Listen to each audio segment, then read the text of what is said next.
मैं आज देश की सबसे बड़ी पंचायत में किसी तरह के व्यक्तिगत राग द्वेष से कोई बात नहीं कहना चाहता हूँ।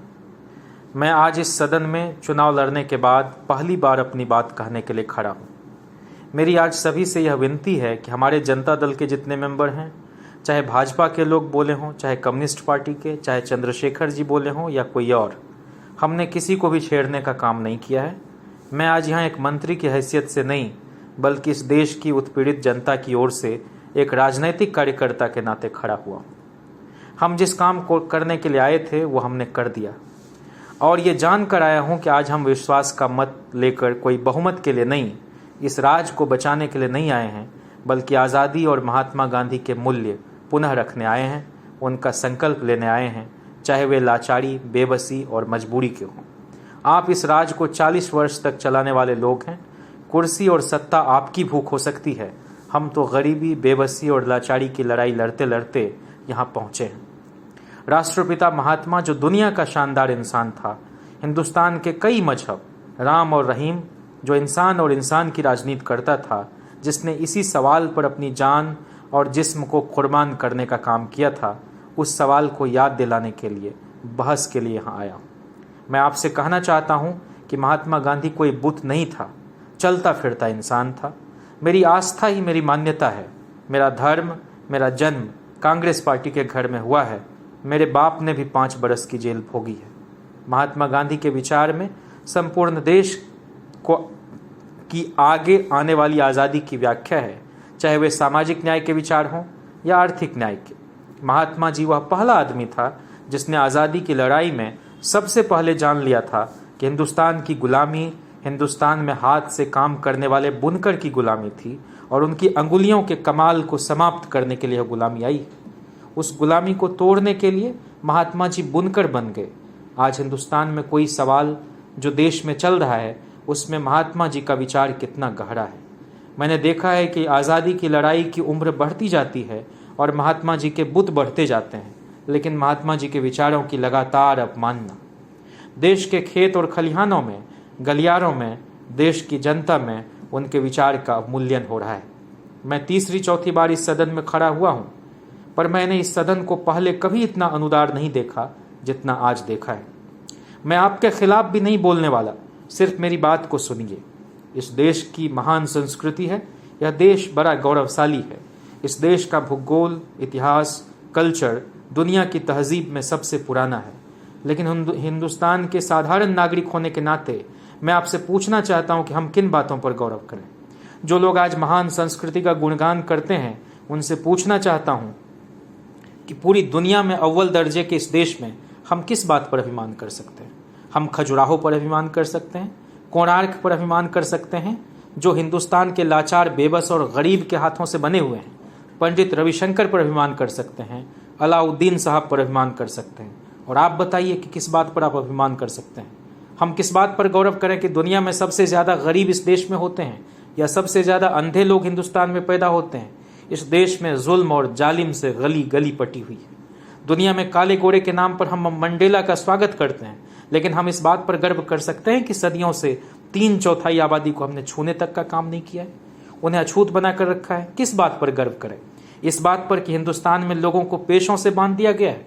आज लकड़ी देखो तो बढ़ई दिखता है, लोहा देखो तो लोहार दिखता है, पानी देखो तो मल्लाह दिखता है, गाय देखो तो यादव दिखता है, गोप दिखता है, ग्वाला दिखता है, ग्वाला देखो तो भैंस दिखती है।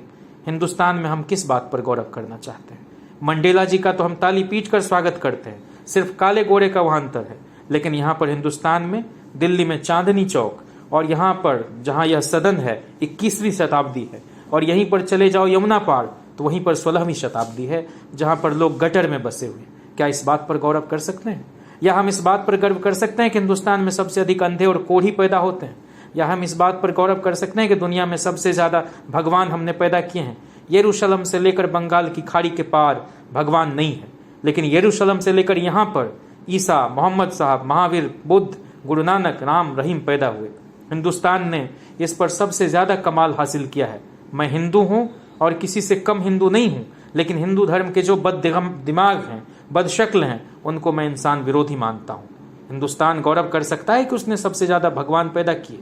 महात्मा बुद्ध को पैदा किया, जिसे यहाँ से भगा दिया, लेकिन दुनिया में उसको माना गया। यह देश गौरव कर सकता है कि यहाँ पर 33 करोड़ देवी देवता हैं, 62-63 करोड़ हिंदुओं पर 33 करोड़ देवी देवता, यानी 2 हिंदुओं के पीछे 1 भगवान है। लेकिन इसके बावजूद इस देश की जैसी दुर्गति कहीं और नहीं है। यह देश कहाँ पहुँचा है, कहाँ पहुँचाने का काम किया है आपने। मैं आपसे कहना चाहता हूँ कि हम लोग यहाँ आए बहस करने के लिए, हम यहाँ विश्वास प्राप्त करने नहीं आए हैं।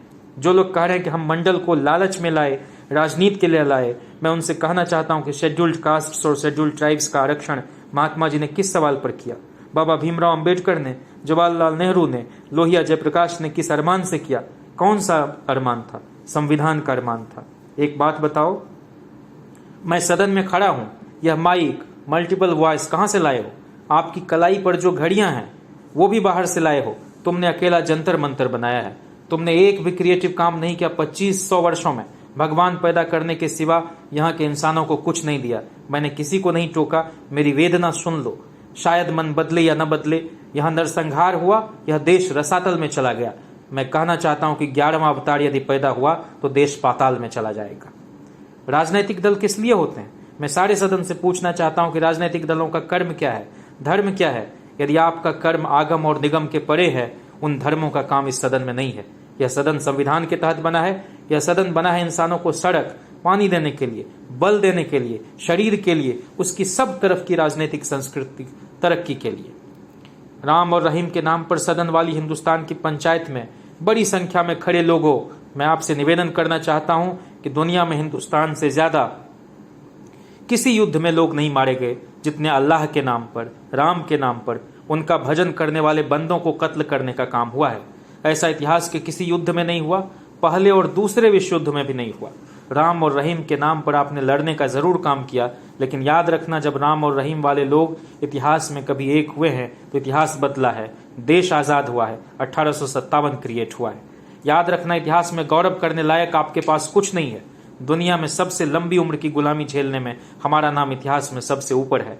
इसमें हम सबसे ज्यादा टॉप करते हैं। हमको कभी रंज नहीं होता, लज्जा नहीं आती, हमारा अपमान नहीं होता। अमेरिका वाले हमको जोकर मानते हैं, हमारा कभी अपमान नहीं होता, लेकिन हिंदू और मुसलमान के सामने हम अपमानित महसूस करते हैं। इतिहास में इतनी गप्पों के पन्नों को लिखा हुआ है, इसका हर पन्ना झूठ गढ़ा गया है। इस देश में हर पन्ने में लिखा हुआ है बड़ी बहादुरी से लड़े, बड़ा मुकाबला किया, बड़ा काम किया, लेकिन जयचंद के हाथों हार गए। कभी लिखा रहता है कि हाथी ने रौंद दिया इसलिए हार गए, कभी लिखा रहता है कि बिरादरी में बटे थे इसलिए हार गए। अध्यक्ष जी, यह एक ही मौका नहीं है। एक बार मौका आया था चीन से लड़ने का। हिंदुस्तान का पाकिस्तान से युद्ध नहीं है। पाकिस्तान और हिंदुस्तान एक जैसे हैं, मतलब दोनों बददिमाग लोग हैं। दिमाग उनका सड़ा हुआ है, इसलिए 7 पर 70 जीत जाते हैं। लेकिन एक बार चीन पर हमला करने का, उनकी तरफ निगाह करने का हमने काम किया तो फौज भाग गई थी, जनरल भाग गया था। जवाहरलाल जी, जिनसे मैं भी मोहब्बत करता हूं, वे कह रहे थे हमारे साथ धोखा हो गया। वे कह रहे थे कि बम दिल्ली में गिर सकता है, चीन ने धोखा दिया। फिर लता मंगेशकर को बुलवाकर हमने क्या गीत गवाया, ऐ मेरे वतन के लोगों जरा आंख में भर लो पानी। इसलिए कि बहुत पिटाई हुई, ठुकाई हुई। कारण, क्योंकि हिंदुस्तान में अपने जाति व्यवस्था के चलते यहाँ कायरों की फौज बना दी है। यह बहादुरों की तोप नहीं है। चीन ने हमला किया था और चीन से हार के बाद यहाँ रोते हो। इतिहास में ऐसा मौका नहीं है कि आप जीते हो। हमने उस दिन बैठकर फैसला किया था कि इस्तीफा देंगे, और श्री आडवाणी जी ने कहा था कि हम 30 तारीख को मंदिर बनाएंगे और राम जन्मस्थान मस्जिद पर ही मनाएंगे। राष्ट्रपति जी ने कहा कि जो वर्तमान में स्थिति है वही रहेगी। मैं कहना चाहता हूं कि हम जिम्मेदारी के साथ यहाँ आए हैं और आस्था के लिए आए हैं। हम इन कुर्सियों का अभिमान नहीं करते, सत्ता का नहीं करते, और गांधी, लोहिया तथा जयप्रकाश के अरमानों के लिए कुर्बान हो जाएंगे। सरकार का सवाल क्यों उठाते हो? हम कुर्बान होने के लिए तैयार हैं, इसलिए आपके हाथों कत्ल होने आए हैं। हिंदुस्तान का दलित पूरे देश में बाबा साहब की मूर्ति उतार कर दिखा दिखा कर मर गया और कुछ भी मिला नहीं। मैं यह कहना चाहता हूं कि इस देश का नागरिक हमारा है। मतभेद हो सकता है लेकिन मनभेद नहीं है, और मैं यह कहूंगा कि यह समझो कहां पर मतभेद है। इस देश का शोषित, पीड़ित, सदियों से लाचार, दुर्बल और गुर्बत के साथ बिना साधनों के बंधनों से बंधा हुआ आदमी था। मंडल कमीशन द्वारा उसको हमने खोलने का, आजाद करने का, उसे सम्मान देने का प्रयास किया। हम कोई साधु नहीं है। जो अरमान हम कल सड़क पर देख रहे थे और अपनी पार्टियों में देख रहे थे कि हम राज में आएंगे तो पूरा करेंगे, हमें गर्व है कि हमने उसको पूरा किया। हमने सामाजिक न्याय के काम को किया और राइट टू वर्क का काम करने का कार्य किया। सेकुलरिज्म, सांप्रदायिक सद्भाव, सौहार्द के लिए गांधी जी ने जान दी थी। उससे बड़ी कुर्बानी हमसे नहीं होती। सेकुलरिज्म के लिए ही बड़ी कुर्बानी हुई है। देश बटा है और लाखों लोग यहाँ से यहाँ आए और यहाँ से वहाँ चले गए। मकान टूट गए और लोग तबाह हुए। क्यों? इन मुट्ठी भर संगठित सामाजिक न्याय के विरोधी लोगों की एकता को देखते हुए मंडल कमीशन को हम आज खत्म करने के लिए तैयार हैं। लेकिन मैं यह पूछना चाहता हूं कि 43 बरस में क्या आपने दलित, दबी कुचली जाति को थोड़ा भी उठाया है? इस सदन को 40 साल से आप द्विज ही चला रहे हैं। अध्यक्ष महोदय, क्या अपनी बहन बेटी की शादी अपनी जाति में करते हो या दूसरी जाति में? आप सही मायने में अपनी जात पात को मिटाने को आए हैं तो इसके लिए संविधान में संशोधन करो।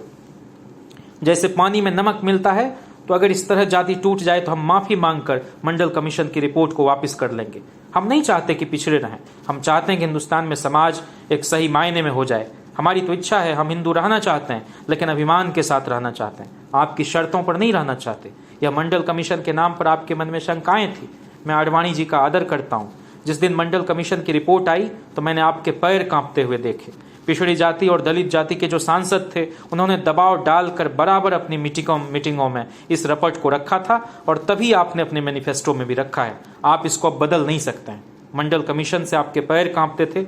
आपने जो रथ लिया है यह राम का नहीं, भाजपा का रथ था, आडवाणी जी का रथ था। आपने यह मंडल की जगह कमंडल लिया है तो राम के लिए नहीं लिया।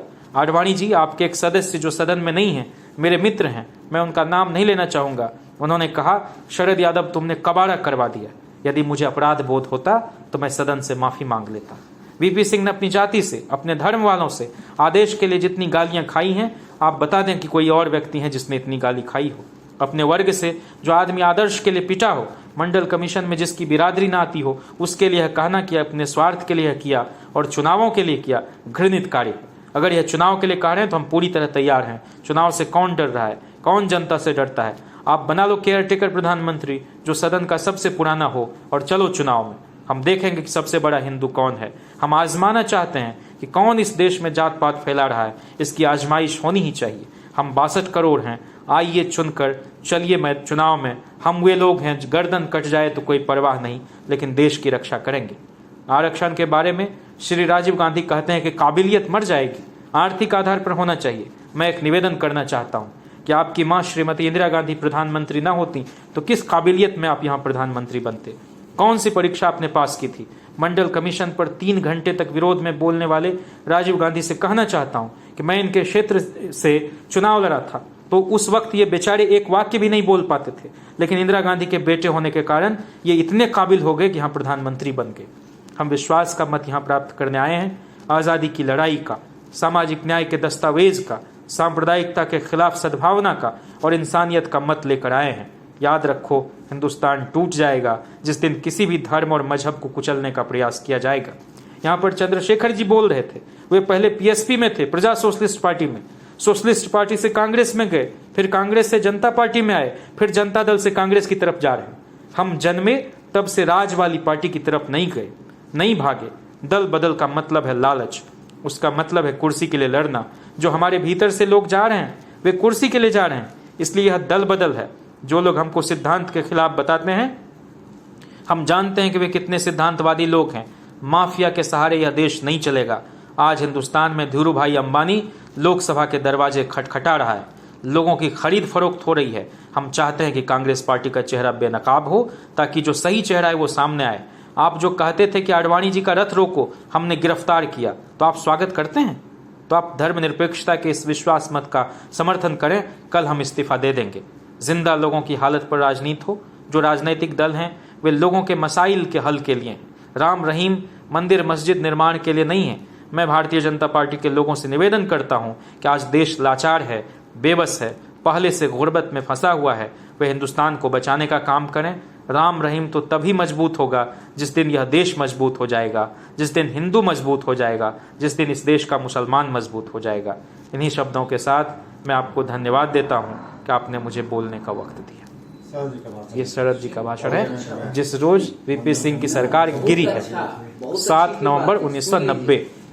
7 नवंबर 19